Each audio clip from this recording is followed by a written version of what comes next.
For more insight on Susan Rice's visit, we're joined by Professor Teng Jianqun in Beijing. He's an analyst specializing in national security and international relations. Thanks for joining us. Rice's visit comes ahead of U.S. President Barack Obama's visit to China for the APEC meetings in November. What does each side hope to accomplish there?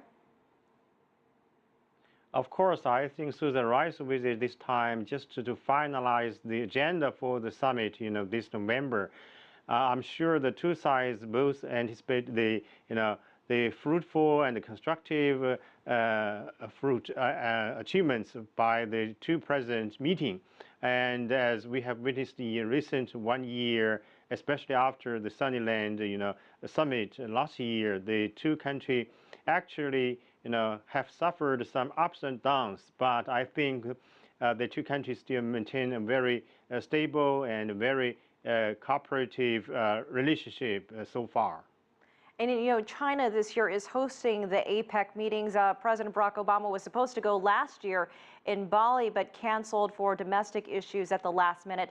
How significant will that visit be for him to meet with Xi Jinping in China?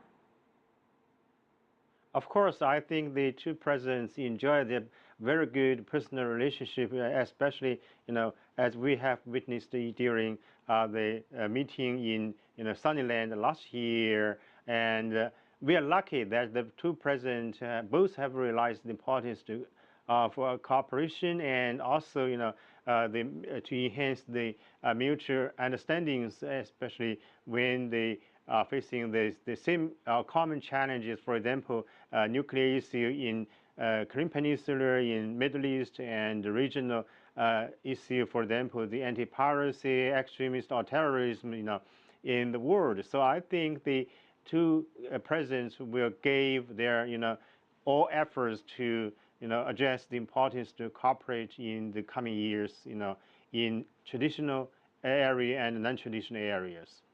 President Xi Jinping is calling for strategic trust and a new model of China-U.S. relations. Can you elaborate on that, and what can the U.S. do to accomplish that goal? Of course, it's very difficult for the United States, especially for the American politicians, to give 100% support for such a concept, because it's an idea from China.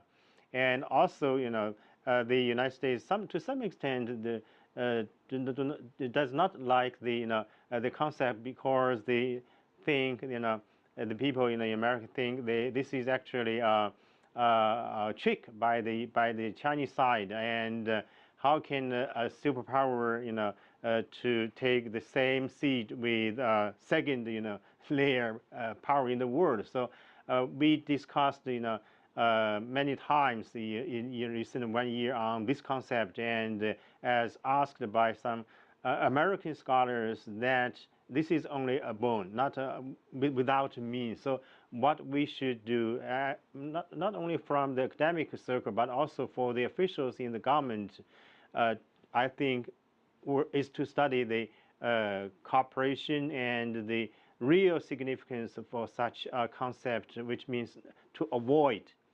confrontation and conflict between the two major countries in the world. This is very important for not only for the two countries, but also for the regional countries and also for the international community.